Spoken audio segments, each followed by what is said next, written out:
Good evening and welcome to today's lecture on Agile Controller product features.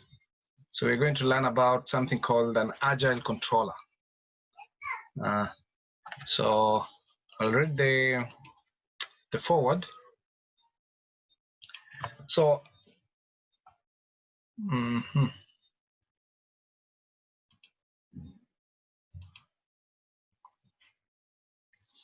So as new network technologies develop rapidly, users have strong demands. So user demands.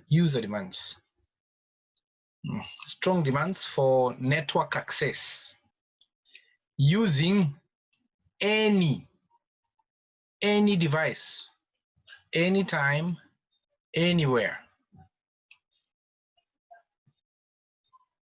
So really, this topic is about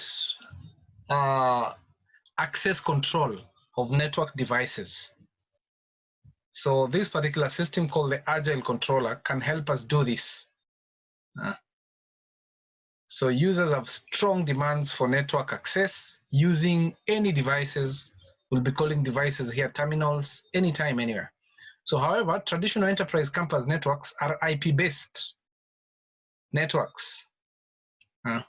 IP-based networks. So you see, when it comes to anywhere, it becomes a problem. So you can access a network segment from a particular department, and maybe you cannot access it from another location. You cannot access it from the main admin hall, but you can access it from only a specific location. Why? Because we have IP address segments that are manually configured for different office locations.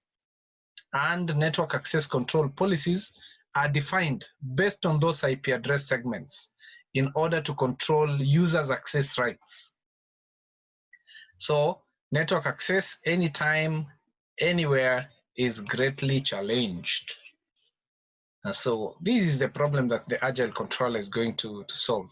So Huawei provides the Agile Controller to meet this requirement. Allow me to mute you, Owen.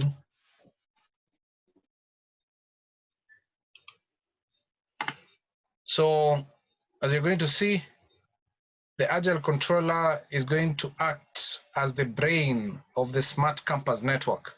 So Agile Controller dynamically adjusts network and security resources on the entire network, on the entire campus network, based on software-defined network, SDN.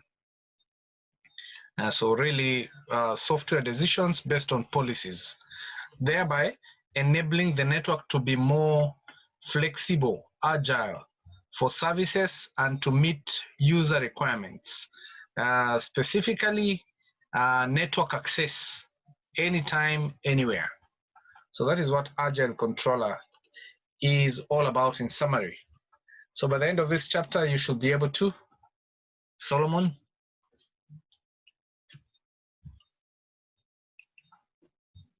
Understand challenges facing traditional networks, master basic functions and features of Agile Controller. Yes. Be familiar with Agile Controller configuration process. Wonderful. So let's begin with the challenges facing traditional networks. Now, one of the greatest challenges facing traditional networks is increased mobility demands by users. Now, when I joined university in 2010, in fact, no one in my IT class had a personal computer or a laptop, and all of us were doing an IT course. So the only way we could research over the internet was by going to the lab. So that means that the campus network at that time was only providing access to university fixed devices, the desktop computers majorly. But in the same university today, many students want to access the internet through the campus network using smartphones, using tablets, using PCs, and these are what we are calling mobile devices. So we have an increased mobility demand. And as you can see from this particular graph, the purchase of these mobile devices have grown over the years.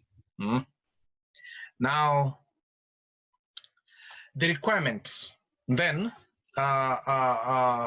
for a more smart campus network includes, so in 2010, in the computer labs, the devices there, the PCs, were only connected via wired connection.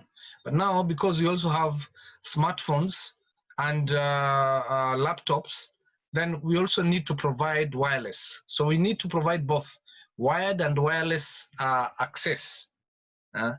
And thereby, we also need to manage then who is able to access these particular connections. Then the other one is consistent experience. Consistent experience. So mobility targets consistent user experience anywhere, anytime. Anywhere, anytime. So what that means is if I move from lab A to lab B, which are on different locations and on different, for example, network segments, then I should have a consistent experience. I should not have to undergo maybe the authentication process again. I should not be able to configure anything else again. As long as I've logged in lab A, I can be able to use the network from any other location. So that is what we call consistent experience assurance, and also rapid promotion of mobile applications. So those are some of the demands for the current networks. Now, the other problem with traditional networks is this, that manual configuration has low efficiency and high maintenance cost. Another problem is in network migration or mobile office scenario, networks cannot quickly adjust to allow fast deployment of new services. Now, when it comes to manual configuration, what does this mean? Now, as we said, mobility requires flexible policy adjustment. So if this is an access point in lab 1, this one is on lab 2, this one is on lab 3, if user A moves to lab 2 to lab 3, then how can the network security and access policy be quickly adjusted as the user accesses different locations in the campus? So if we do that manually, if we have to have a lab technician in every lab to for example help the students with maybe the password of the particular access point, you see, that becomes very tricky. Low efficiency and high maintenance cost. The other problem is in network migration. Sometimes, for example, we want to shift our servers to different network segments. So, for example, we have different virtual machines. We want to migrate them to a different network segment in the data center. So this process requires automation. Automation. So how can network configuration policies, again, be quickly adjusted as virtual machines migrate? We don't have to do that manually. So the solution to these problems is the Agile Controller, as we are going to see. So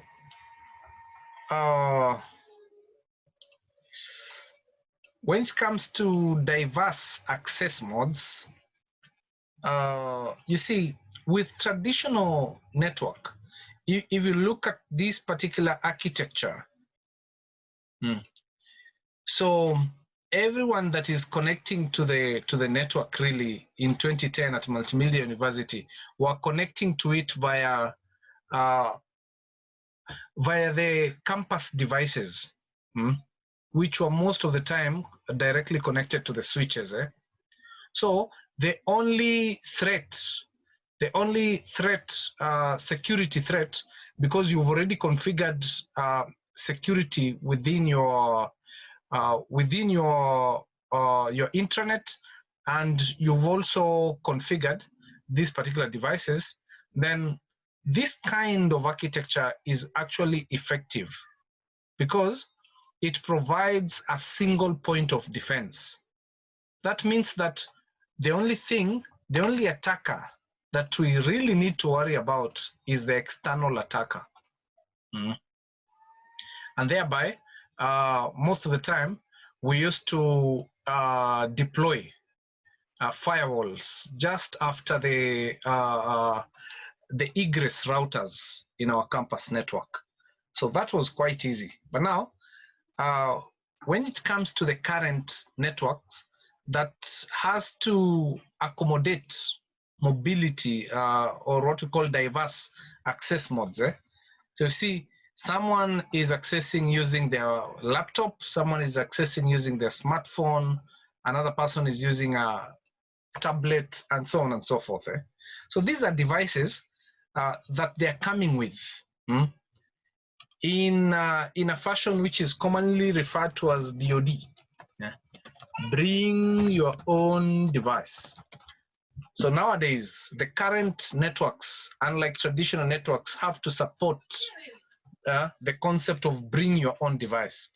So when they come with these devices in our network and they connect to our network via these devices, they can actually pose a security threat. For example, if their laptop is actually infected with a virus that is a malware, then it can spread to other devices in our network. So the problem with this kind of scenario is that the attack points are now distributed. Other than having a single point of attack, you have a distributed and more diverse. So you can have wireless interception attacks, mobile terminal attacks, and of course you still have the traditional external attack. So you see, deploying a firewall at this particular point cannot solve all these threats. So how then can we solve this? So as you're going to see, the Agile Controller will be able to help us, because everyone that is going to access our network is going to pass through the Agile Controller, who is going to redirect them to our security resource center, so that they can be checked before they're allowed to use our network. So that will improve the security of the network, thereby solving this problem. Okay, so now let's look into the Agile Controller.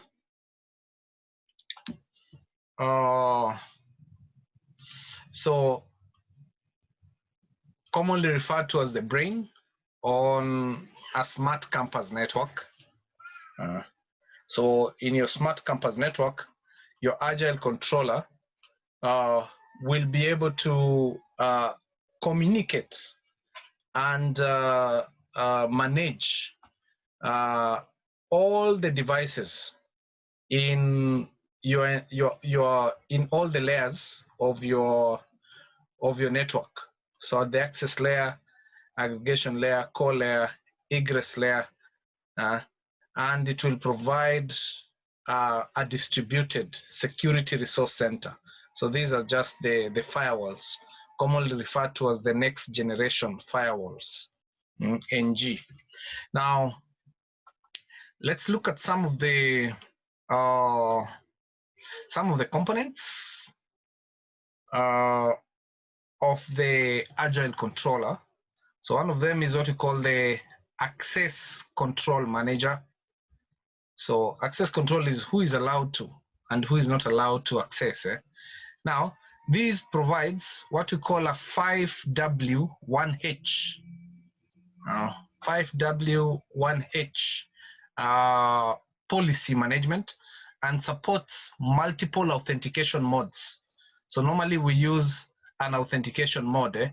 So for example, we can authenticate you using your MAC address or using a standard that most of the operating system supports, which is known as 802.1x. So, or we can also use what we call a security access control gateway, SSCG authentication, or we can use a portal where we use a web. So you have to enter a username and a password. So access control is you've come in with your tablet, you want to connect to our Wi-Fi. So we have to authenticate you using either your MAC address or using 802.1 standard. That's the Wi-Fi. So you see when you click on Wi-Fi and then you click on that, you have to enter a password. It asks you to enter a password. So all operating system supports 802.1. If you've gone to hotels, you've seen they have a web portal. Most of them implement the portal access control manager. So you have to be provided with maybe some user passcode, then you enter your name, then you're able to access their Wi-Fi. Then we also have another authentication protocol called the Security Access Control Gateway. Now, what is WH? What is 5W? 5W1H. So the reason as to why it's called 5W is because it tries to answer the questions: who are you? At what time do you want to access the network resource? At what location? Then what do you want to access in the network? And who does it belong to? Then how do you want to access it? So that is why that particular policy is normally referred to as 5W1H. Who, when, where, what, whose, how. Okay. So as you're going to see, the Agile Controller can also help us to manage guests in our network.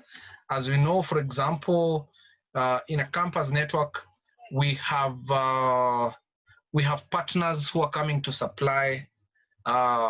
We have visitors and so on and so forth, and sometimes they also need to access our network. So those are what we call guests. So guest manager usually provides self-registration and management of guest accounts.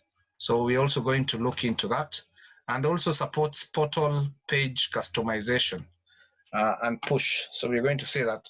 The other one is free mobility manager. Free mobility manager. So we're also going to learn more about this. Really, this supports mobility so that when you move from one lab to another, you don't have to worry about the policy. So when the resource migrates based on user location, it ensures consistent policies and user experiences. So we're also going to learn about free mobility manager. Then service chain manager.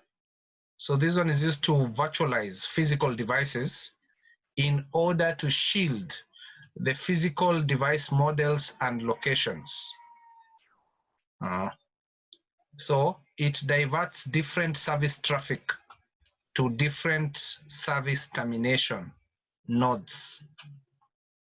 Then you have the United Security component, is used to collect logs and events, security logs and events, and also to identify high-risk assets and areas through big data correlation analysis, and also evaluates the trend of the entire network. So we're also going to see how that works. And lastly, the last component that the Agile Controller works on is what we call the Terminal Security Manager. So terminals are simply the end devices that the users are using to access our network. So the Terminal Security Manager provides diverse security policies to prevent network access by insecure terminals and terminals that do not meet the enterprise's security policies. So for example, you don't have an updated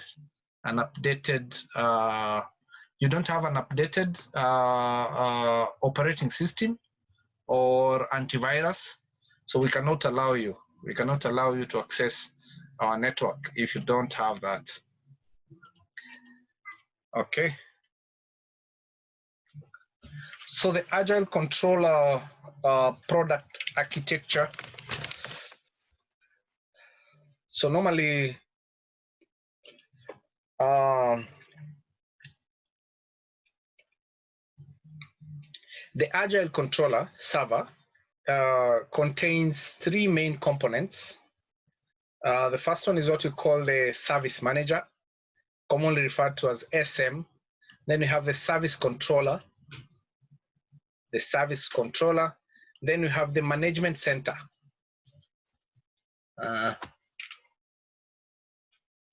Now, the Management Center actually is the one that manages the Service Controller and the Service Manager. And it's used to formulate the overall policies. So policies to do with secure access control, terminal security management, patch management. Patch are software updates for the operating system, software distribution, license management policies, and so on and so forth. So that is the work of the Management Center. Then, as the name suggests, the Service Manager is responsible for service management. And it's normally connected to the Service Controller. So what it does is that it normally sends real-time instructions to the Service Controller so that the Service Controller can be able to provide certain services to the user. Okay, then lastly, we have the Service Controller.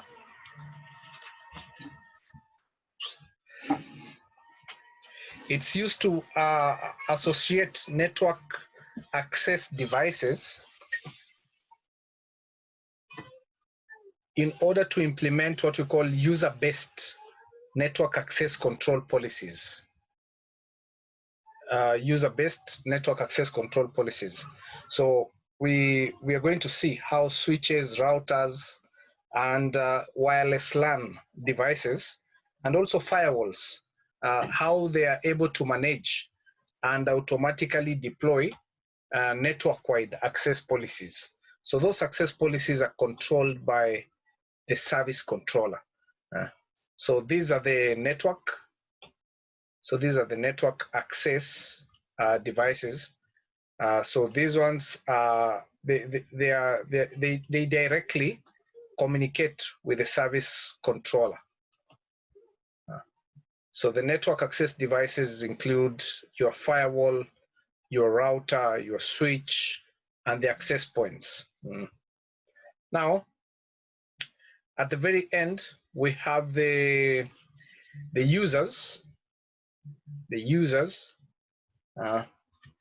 So users are simply the clients that want to connect to your network. So they have to be authenticated. As we've seen, they can be authenticated through a portal or through the 802.x standard, which is supported by literally all the operating systems. So you just have to click on a particular, for example, SSID, Wi-Fi SSID, then enter a username and a password. Okay.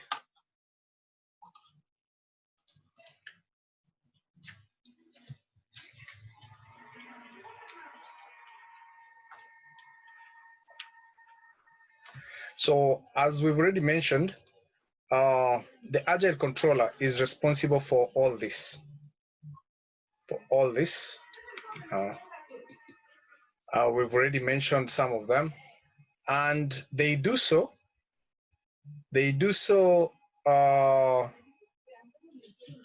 by implementing policies such as the user information, the location information, and the rights that they have. And they use the network access devices like the routers, firewall, access points, and the switch in order to implement these particular policies to the end user. So let's look at each of these services. So Agile Controller function implementation. So we begin with, how does Agile Controller provide the access control service?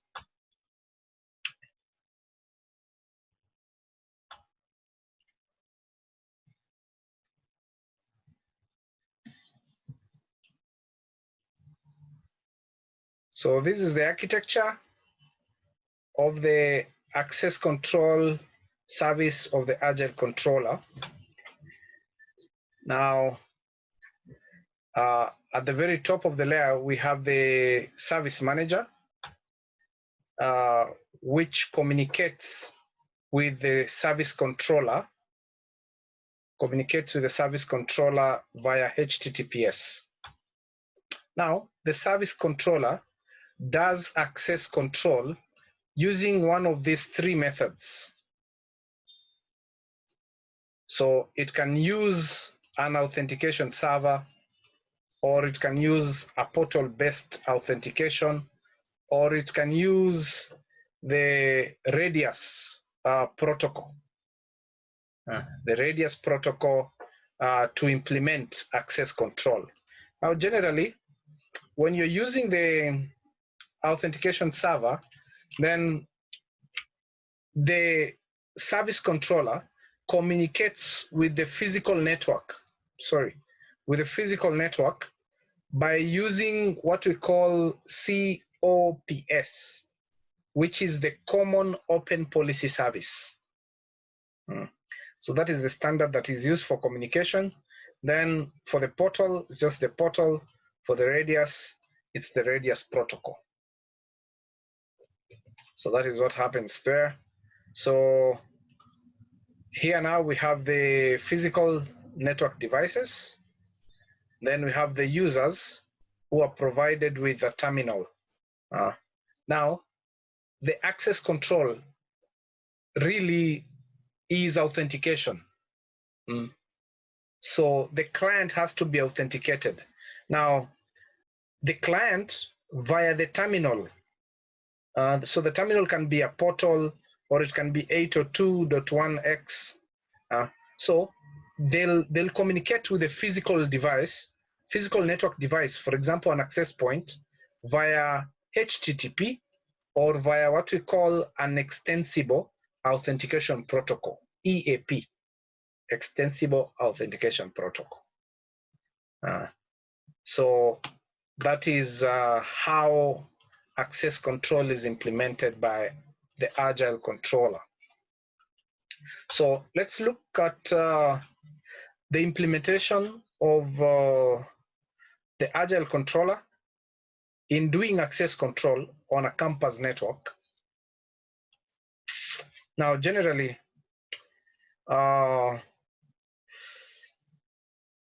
Agile Controller divides the Agile Controller in order to deploy access control in your network, divides your network into three parts, as you can see here.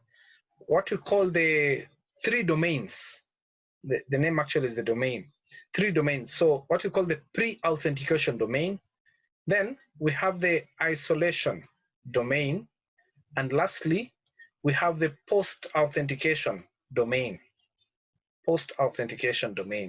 So you need to understand what each of these domains do. Now, when, for example, an employee, for example, in the R&D department here, wants to access the network resource, then they have to go they have to go through the Agile Controller server. So that is what we call the pre-authentication domain. So that is the Agile Controller server. So this server is supposed to authenticate them. So do I know you? Now, if they pass the authentication stage, then the Agile Controller will then take them. If they succeed, then they'll take them to the post-authentication domain. So the authentication has succeeded. The authentication has succeeded. So we take you to the post-authentication domain. At the post-authentication domain, you can now be able to access the other servers that you're allowed to. For example, the R&D or the finance department servers. So that is what we call the post-authentication domain. So at the post-authentication domain, that is where we put the servers that we want to protect, so that people can only access it after they have been authenticated. So that is what we call that. Then the other part is when the authentication fails. What happens? When the authentication fails, you are redirected to the isolation domain. So the authentication has failed. So you're taken to the isolation domain. What is the purpose of the isolation domain? In the isolation domain, you can have an antivirus server. So that, for example, if you have a person coming in with their laptop and they want to access your network, but they don't have an updated antivirus, then you can scan their laptop first so that they don't come in with a malware and inject them in your network. You can also have servers that can be used to update the terminals operating system. So all the devices in your network. So if they don't have a certain security patch, then they'll be updated before they're allowed to access the network. So that is the purpose of the isolation domain. Isolation domain. So I hope you've understood those three domains. So first of all, we have the pre-authentication domain. This is where we have the Agile Controller server. If you pass the authentication, that is, you've provided the correct, for example, username and password, then you can access whatever you want to access in the post-authentication domain. If you have an issue, for example, you don't have an antivirus, or your operating system is not updated, it lacks a certain important security patch, then you'll be redirected to the isolation domain. So that is how that is implemented on our campus network. Okay, so let's now see how access control, how the authentication really can be done. How the authentication can be done. So the authentication can be done in order to, so how are the end devices, the terminals, how can they be authenticated? So we've seen that we have the pre-authentication domain where the Agile Controller authenticates terminals. So how does it do that? Now, the end devices, in your network, you can have what you call dump terminals. So dump terminals are things like your IP phones, printers, that, for example, so they're not smart devices. So that's why they're called dump terminals. And sometimes these devices may not have an IP address. So those are dump terminals. Then we have, of course, the other devices that are being used by the employees. And lastly, we also have devices that want to access our network that are brought in with guests. So depending on which kind of device, then one of these authentication methods can be used. So the first one is what we call the MAC address authentication. So here the authentication server authenticates terminals based on their MAC address, based on their MAC addresses. So this majorly is applicable to dump terminals such as IP phones and printers. So MAC address authentication. Then the second one is 802.1x authentication. So client devices and authentication servers exchange messages using the extensible authentication protocol. So it supports association with Huawei all series switches, routers, wireline devices, and also third-party switches that support 802.1x standard. So this is widely used.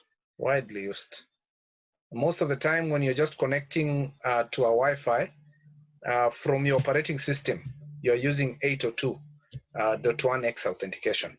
Then you have portal authentication. Most of the time, hotels use portal authentication to authenticate their guests. So portal authentication is also called web authentication. So most of the time, it will open up a web page in your browser where you'll have to register, and then you'll receive, for example, a one-time password. So users can enter their username and password on the web page for identity authentication. So that is what we call portal authentication. Then we also have security access controller group authentication. So here you can use a firewall. A USG firewall is connected to a router or a switch in bypass mode and controls terminal access through what we call policy-based routing. So those are the 4 types of authentication methods that can be used. So the access model,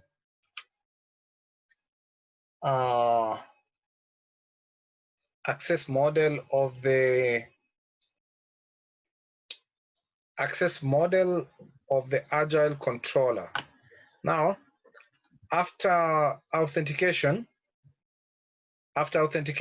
the other thing that is important about access control is authorization. So the authorization rule is divided into 2 parts. The first one is what we call the authorization condition, and the other one is authorization results. Simply put, authorization condition is if you pass these conditions, then you can be able to do this. So you can be able to do this is the authorization results. So please mute your mic. So what happens is on the condition, so we can check on the user. So who are you? The account. Who are you? Your identity. That is your role. So like that. So and then the organization, which is the department, for example, the department that you're from. So those are some of the conditions that we can specify for a user. Then the other one is for the device that you're using, the terminal. So which operating system does it run? What type of device is it? Is it a tablet? Is it a smartphone? Or is it a desktop computer? Then who's the vendor? Is it Huawei? Is it HP? Is it IBM? And so on and so forth. You can also set the access mode authorization condition. For example, are you using Windows authentication? Are you using wired or wireless connection? So how are you accessing? The other thing that can be set is the location. So for example, the IP segment, the access device, or the name of the Wi-Fi that you're using to access. Then of course, we can also check the time when you are accessing it. So are you allowed to access this resource at night, for example? And also the LAN, the VLAN that you're accessing from. So if you pass any of these authorization conditions, then you can be able now to be taken through an authorization results, like terminal security. So terminal is the device that you're using. So then you need to maybe go through, you need to go through the pre-authentication domain. We can also apply different access control lists for that particular person, or add you to a particular security group, for example, guests or employees. We can also determine the bandwidth that you're allowed to consume in our network. So if you're a VIP, we can give you higher bandwidth. If you fall on another group, a lower cadre group, for example, then we can give you lower bandwidth, and also the radius attributes that are needed. So that is that.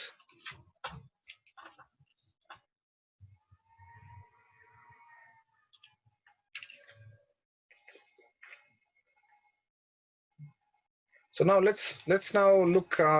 So other than access control, the Agile Controller also does guest management. Guest management. So let's look into that. How is that achieved? So first of all, we need to know who is a guest. Who is a guest? So non-employees in an enterprise can also be customers who visit the enterprise, or outsourcing employees from partners. It can be consumers of the enterprise. It can be visitors, just common people who are coming to visit. So what are their characteristics? Most of the time they come with their own device. We can't control their online behavior, and sometimes they might want to overstep and access areas that they are not allowed to. So typical guest access scenarios.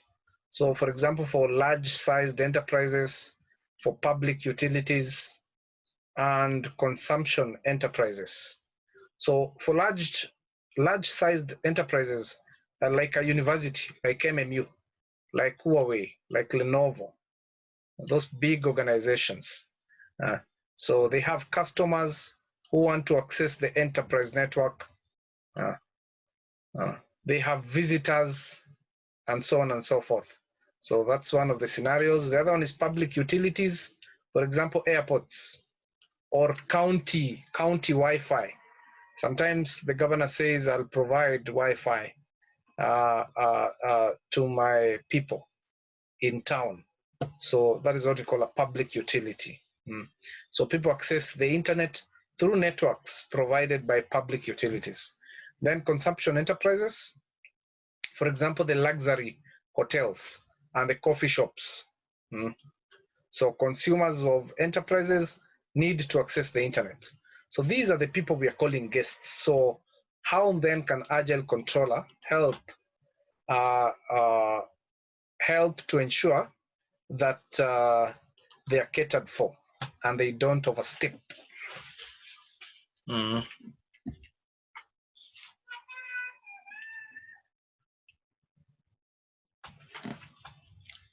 So guest authentication system Panorama. So the guests, what they want is to access the network using any device, anytime, anywhere. So as the network engineers, what we need to ask is, who are you? So some sort of authentication. We need to implement authentication.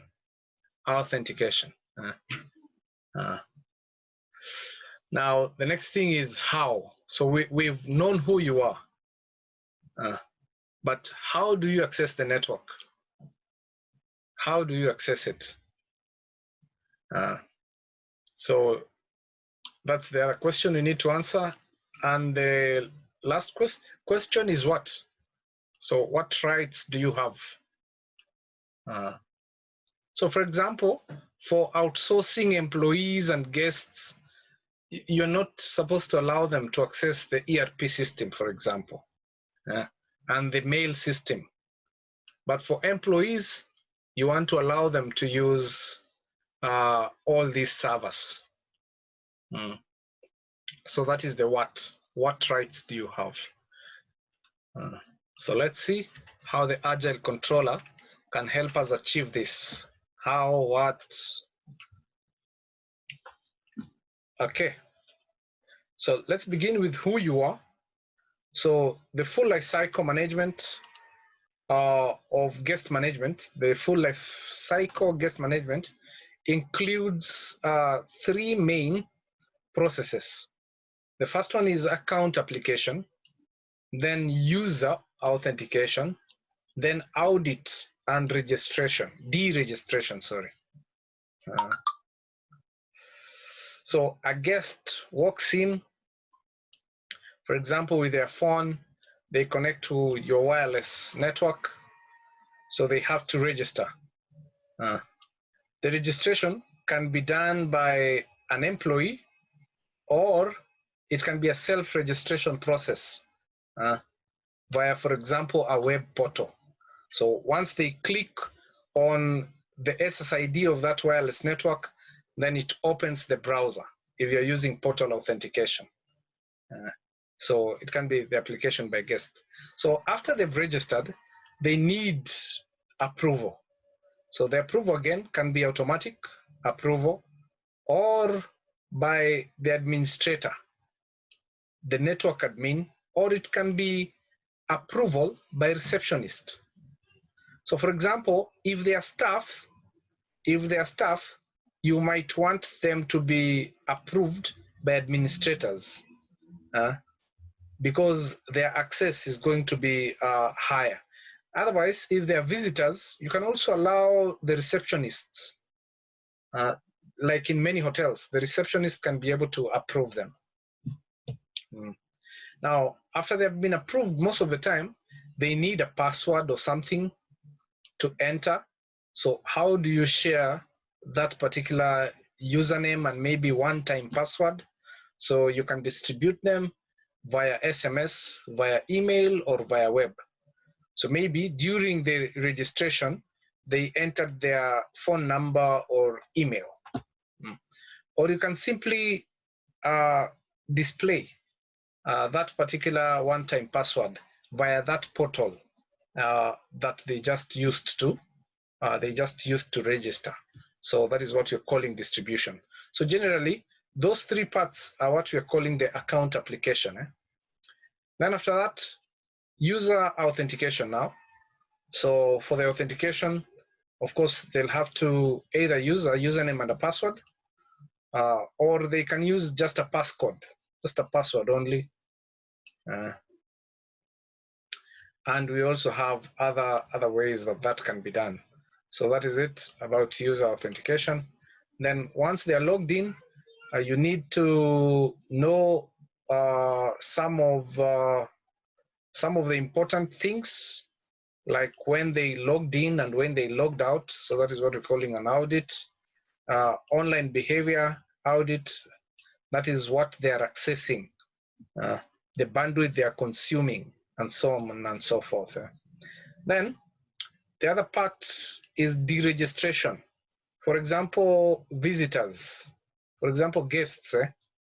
So you might want to configure an automatic deregistration after account expiration. So you can set this to 24 hours, depending on your policy. You can set it to 2 days to 3 days. If they're coming in for a 1-week conference, you can set it for 1 week. So automatic deregistration after account expiration, and also scheduled account deletion. So you see, they created an account during registration, but you don't want to keep that data. So you might want to schedule account deletion so that you get rid of their data completely. Okay, so that is the full life cycle of the guests. So that is it about guest management. Now let's look at free mobility and logical free mobility architecture. So we have the Agile Controller server, we have the network device, and we have the user, the user device, the user terminal, the user device. So what happens when it comes to logical free mobility? Now, the Agile Controller on the SM plane, service management plane, it has two subsystems, the authentication and authorization subsystem and service policy subsystem. So what happens is that when you connect to a network device, for example, a switch or an access point, then that is the authentication point. And now it will, before you're able to access any other thing, it will send an authentication message to the Agile Controller server. So it's gonna authenticate you because the administrator will have defined the authentication scheme that is being used and also the authorization policy. So after that, now you can be able to, after you've been authenticated, now they are going to apply a certain service policy depending on the group that you're in. So simply, that is the policy server. Then this guy, the particular device that you're using to access the network is the one that is going to implement or execute the policy that has been passed from the Agile Controller. So with this kind of architecture, then you can be able to move along different parts of the network, and the same policy is going to be applied to you. So you don't have to change anything as you move from one part of the network to another, because we have a centralized management of your account by the Agile Controller. So that enables free mobility.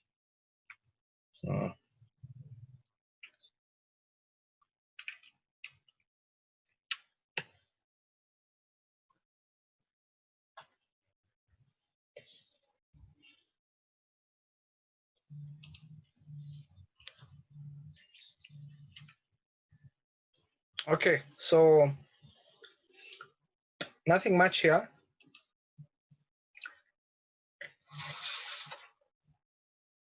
So users on free mobility, users can obtain network access rights at any access location. So it doesn't matter where you are, whether you're on the branch or on the campus or you're just somewhere on the field. You can still access network rights because we are using the Agile Controller to manage mobility. So you don't have to depend on manual configuration. At different parts of your network, it's always important, for example, to implement a firewall that will safeguard that particular part and be used to implement the policies that are passed by the Agile Controller. As we said, sometimes in your network, you also have VIPs, which need faster bandwidth. For example, because they're making a lot of online calls, webinars, and so on and so forth. So you also need to cater for the different people in your network. Agile Controller can help you achieve that.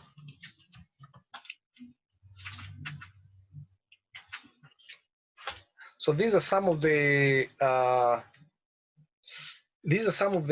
main concepts about free mobility. The first one is the security group. So we can we can create a particular security group, for example, students, staff, visitors. Then we can also create a policy matrix that we can associate with a particular security group. That particular matrix will implement a certain priority, a certain user priority. Now, we can also use what we call IP group mapping query, where we set a range of IP address that can be able to access certain resources from anywhere in our network. So by implementing all this, then we are actually enabling the 5W1H based authorization. So who, where, when, whose, what, how. So generally, those are the concepts of free mobility.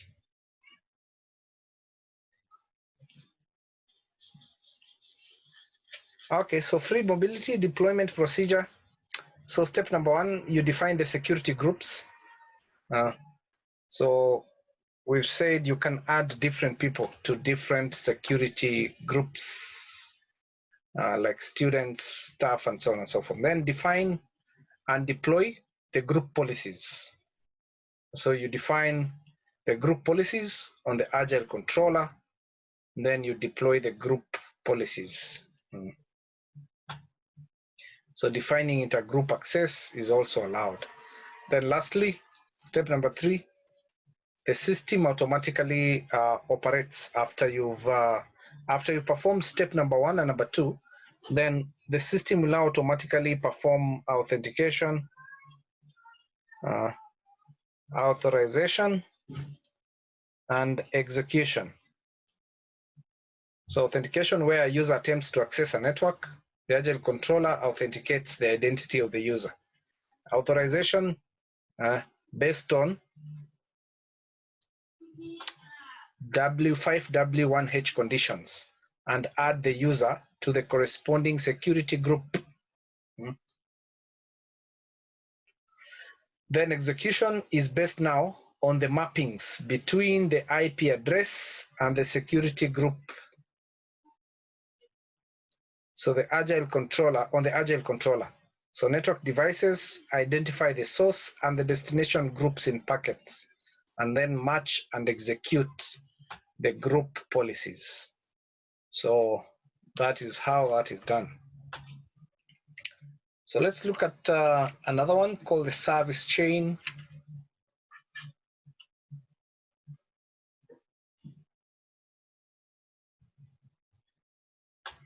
The service chain technical architecture. So the Agile Controller here completes service logic configuration and fault association of service chain. Now, to understand what service chain is, you need to understand some of the concepts of the service chain, which include, for example, access control lists. So as you know, access control lists are used to describe the rules based on the source address, destination address, or port numbers of data packets. So they can be able to configure who can access what. Then we also have what we call UCL, sorry. UCLs refer to a user level-based access control list. So it is a user-based access control list. So rules in a UCL are defined based on the source security group. So instead of using a particular IP address, now here you specify a group when you're using UCLs. Then you have what we call service flow. So service flow refers to network traffic that matches a certain SCL or UCL. So if a traffic matches an SCL or a UCL, then that is what we call a service flow. Okay, now once we've understood that, we need to understand these three parts: the orchestration device, the service device, and the major technologies that can be used to do that. So the orchestration device identifies the service traffic and redirects traffic to service devices. Now, the orchestration device really, you can see from this architecture here, is simply the device that you're using to connect to the network. So that is what we call the orchestration device. For example, a switch. So the switch is the one that is able to identify the service flow, the service traffic, based on an SCL or a UCL. Then redirect that traffic to a service device. So what is a service device? Service device processes the service traffic redirected to it.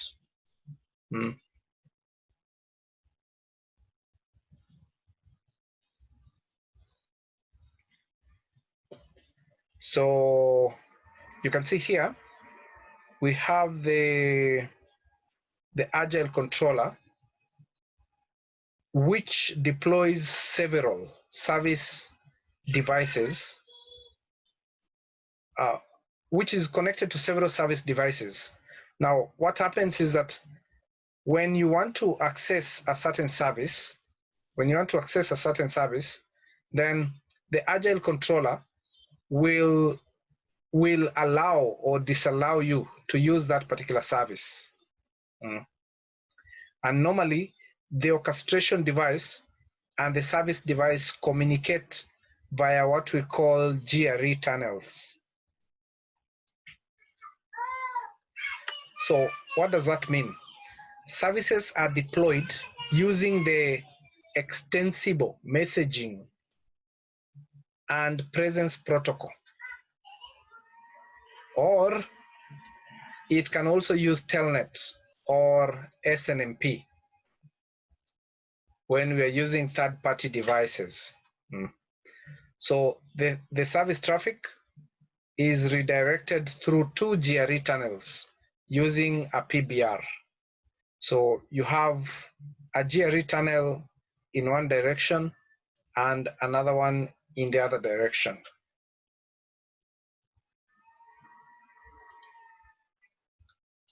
Okay.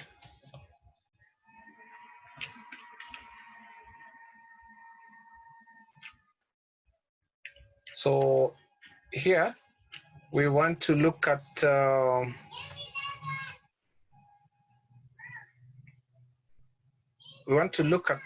scenario for a particular person that wants to access a particular service. I'm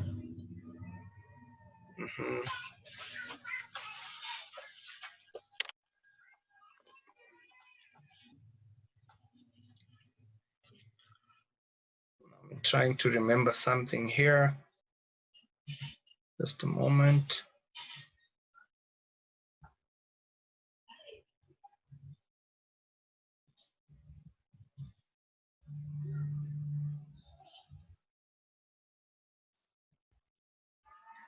Okay, so here we have the yellow arrow and the green arrow. So the yellow arrow really is showing a guest who wants to access our network. So when they come to access our network, they're going to be taken to the Agile Controller. And in the Agile Controller, you remember we have the pre-authentication domain. So after they have been authenticated, for example, depending on the policy, if they are, for example, antivirus software is not in a working condition, they can be taken to the isolation domain, where, for example, their device can be scanned to check if they have any malware. And we're also going to be monitoring them through authorization and the audit. So we're going to be checking their online behavior.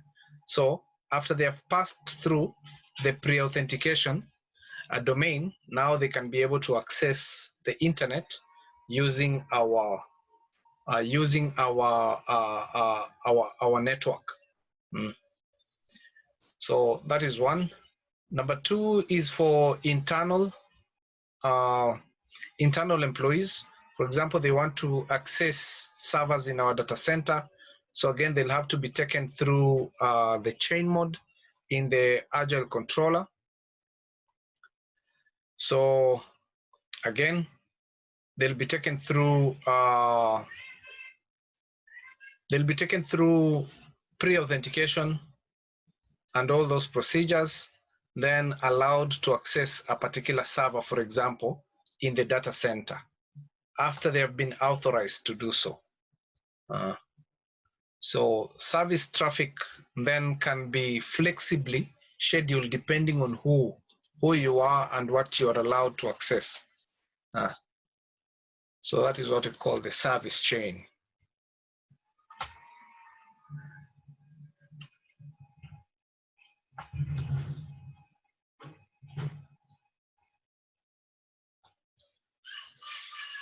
So the procedure oh, sorry, my internet went down. Can you hear me, guys?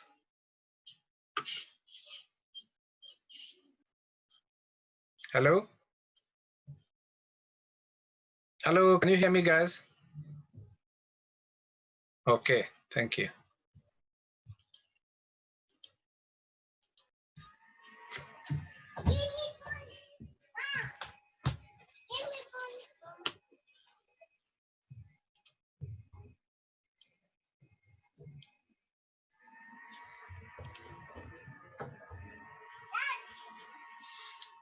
Okay, so the procedure for doing this, so orchestration devices and service devices are normally connected to layer 3, interconnected at layer 3.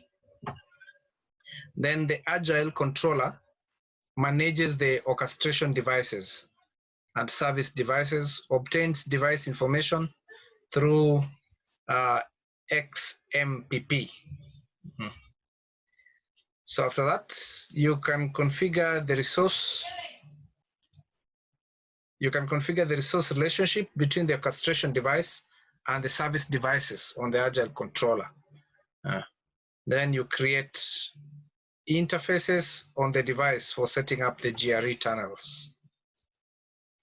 Then configure the service chains on the Agile Controller and deliver them to the service devices.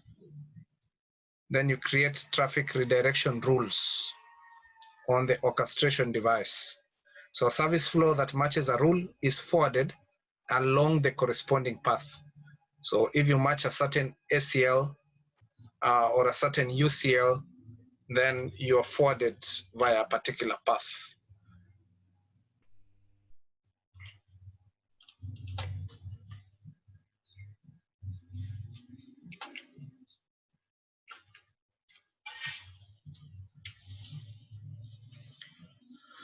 So GRE tunnel fault handling. So GRE tunnel fault handling in the outgoing direction of a switch. So troubleshooting, it normally supports the GRE tunnel keep alive mechanism. This keep alive is enabled by default. Then you have the GRE tunnel fault troubleshooting. So to improve reliability of the service chains, you need to configure the switch to discard or direct forwarded packets when a GRE tunnel fails. So you can either configure it to discard or to forward normally when the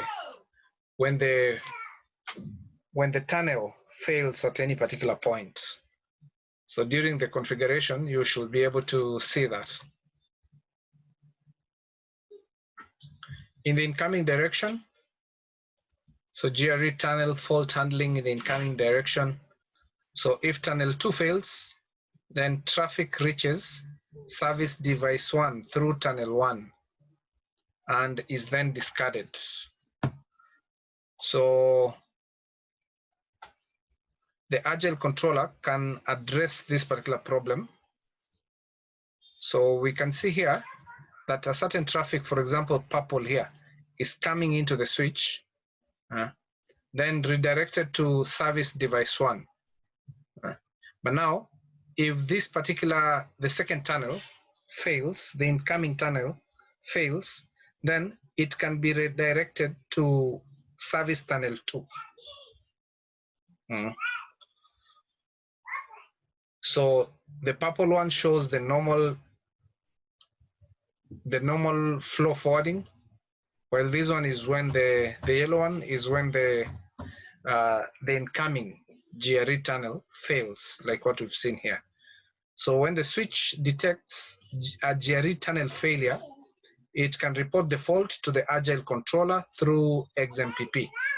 Then the Agile Controller will shut down the interface at the other end of the GRE tunnel and cancel configuration of GRE tunnel 3 and 4. So the switch then discards the received traffic or forwards the traffic after the searching the routing table according to the specified policies.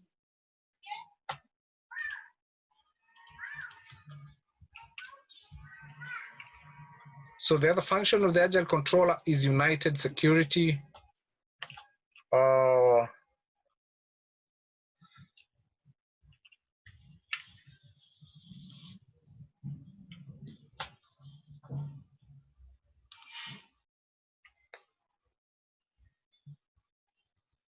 So with United Security, we have intranet access threats, as we saw.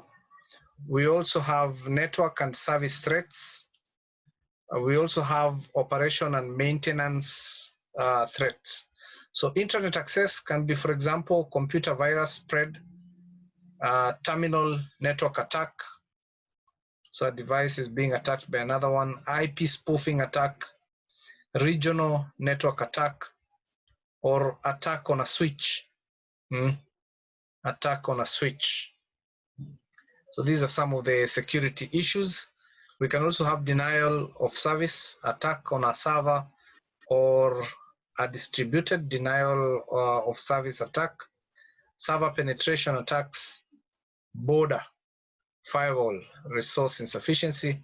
So these are some of the security challenges that we might have. So we can also have a brute force attack where someone is trying to guess passwords,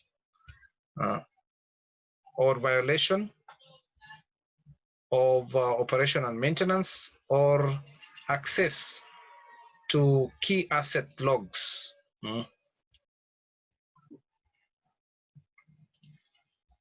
So through correlation, as you're going to see, and analysis of network logs, the United Security Manager identifies potential network security issues and displays the recovered network security issues to the network administrator. So normally to provide a United Security, it uses the network logs. So how is that achieved?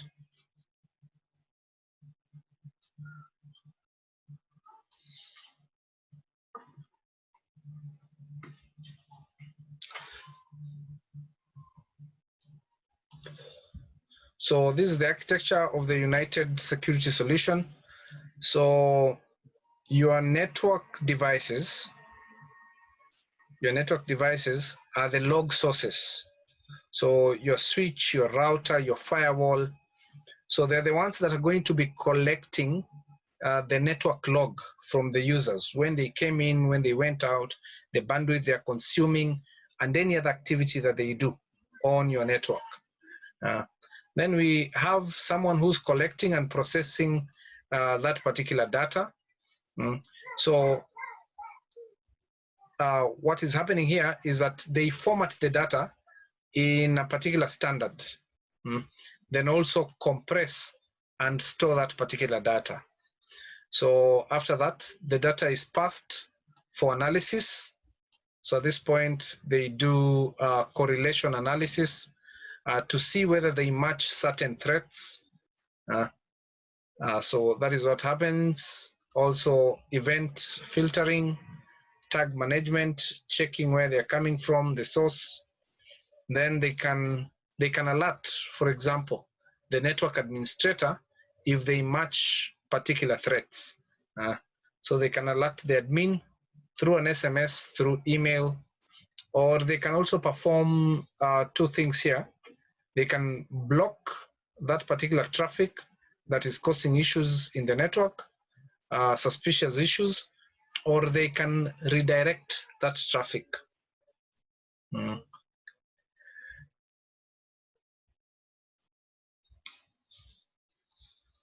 So all this, of course, is being done by the Agile Controller,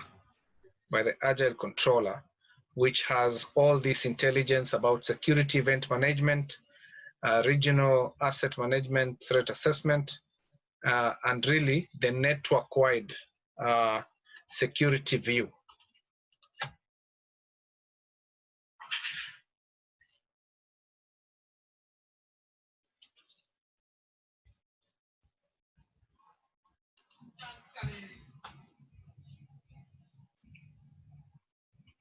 So for United Security, as I said, we have the Agile Controller. So the United Security Manager collects and processes the logs, then associates security events. That is the correlation now. Then display the security trends and triggers security responses, the alarms. Then we also have the association policy, execution devices. So the policy can state that we either block traffic that is suspicious or we redirect it. So that is what the policy can recommend. We either block or redirect that particular traffic. Then the log reports at the very bottom. All our devices are storing logs. So log report devices, they refer to the security log generators such as network devices and security devices. So they report logs to the Agile controller through the related interfaces. So these guys will be passing the logs to the Agile controller, who will then process. So that is how that looks like. So the last one is terminal security. Terminals are the devices that the users come up with, the ones that they use to access our network.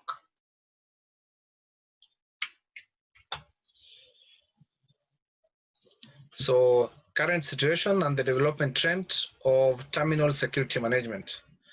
So before 2001, an antivirus protection was enough and was used for terminal security management. But now, as technologies developed and security threats diversified, then we needed a more comprehensive solution, and that is where the all-in-one terminal security concept came in.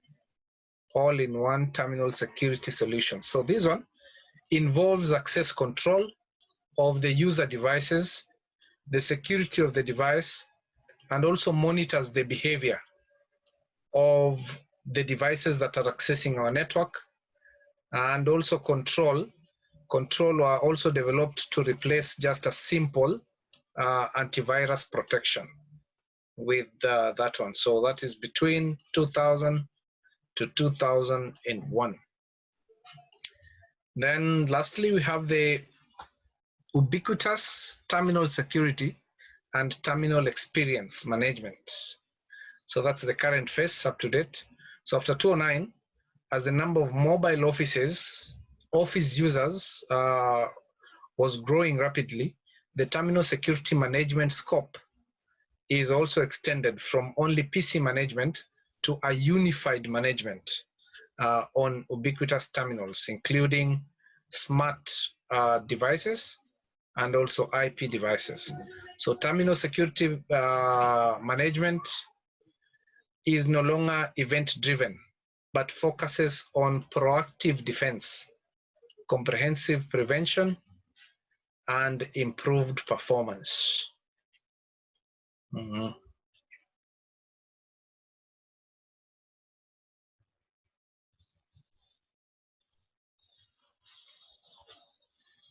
Okay.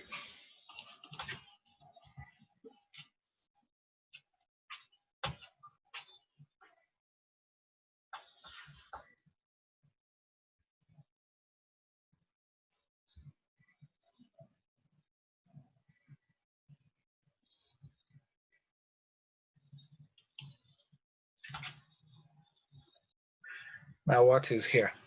So multi-level management model. So security policies can be centrally configured on the MC of the Agile Controller and delivered to lower terminal security management servers. So what that means, in your headquarters, you'll have your Agile Controller, which has the MC. Yeah? So in your branches, you can also have servers. For example, authentication servers. So what happens with this, that's why we're calling it a multi-level management model, is that the policies come from the headquarters and they are passed to the branches servers, so that now you can be able to implement a common, a unified security policy. So terminal security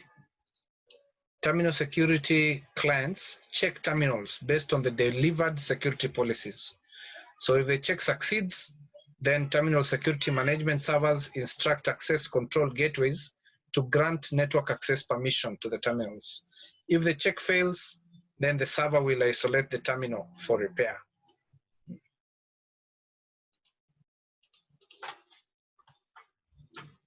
So these are some of the security policies. These are some of the security policies that you can set for different, for example, departments. So for example, for the finance department, some of the security policies that you can set includes, for example, an antivirus software check. So if someone wants to access a resource in the finance department, you check whether they have an antivirus. So patch and service package check, seeing whether they have the latest patches of the operating system. Suspicious registration processes. They can also check whether they access the network using the correct registration procedure. Software whitelist and blacklist. Have they installed any suspicious softwares in their terminal, in their device? A software that you know can be used to harm your network. You've blacklisted it. So you can also enable that one. You can also enable use of unauthorized ports. So it checks, is it using an authorized port? And so on and so forth. So really, if the security check fails, then that person cannot be able to access. It cannot be able to access the network resource. So they cannot be able to access the post-authentication domain. You know, the post-authentication domain. They go to the isolation domain. Other than that, so you can see, for example, in this example, whatever has an X means it has failed. Whatever has a tick means it has passed. So other than not allowing you to access the post-authentication domain, it also generates a record about the access violation. which is stored in the Agile Controller server. So that's the audit part. So diverse security check policies. So they're used to protect the investment value of security products, prevent spreading of malicious code, improve resource availability, and reduce service interruption risks.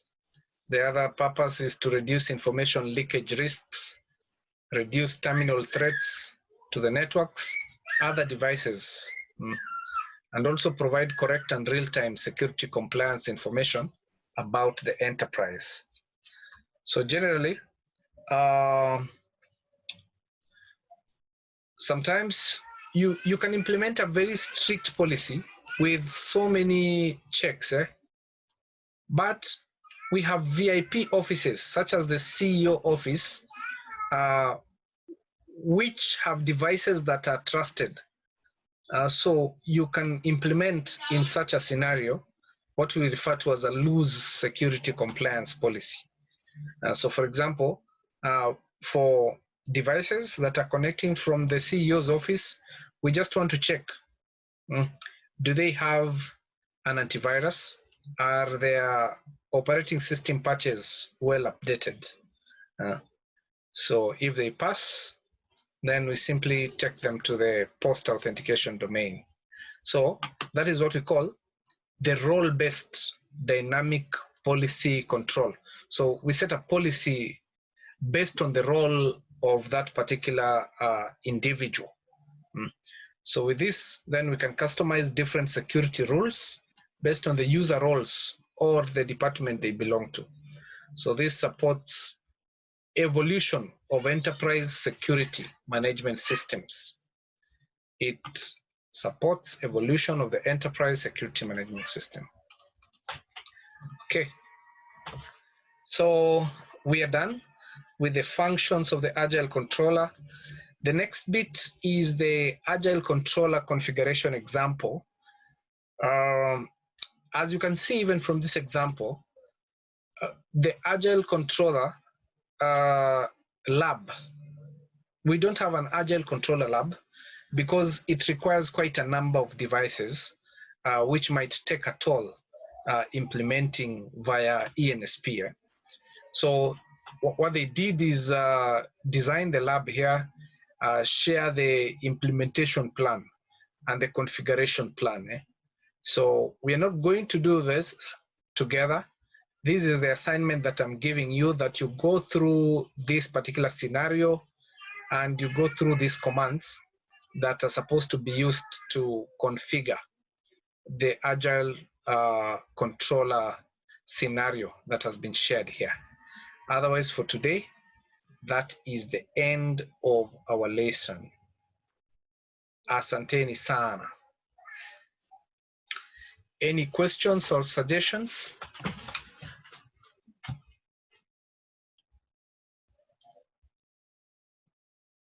Okay, so even as we wind up, please meditate about these two questions. And if you have an issue, you can always let me know. Asanteni sana. Thank you for your patience.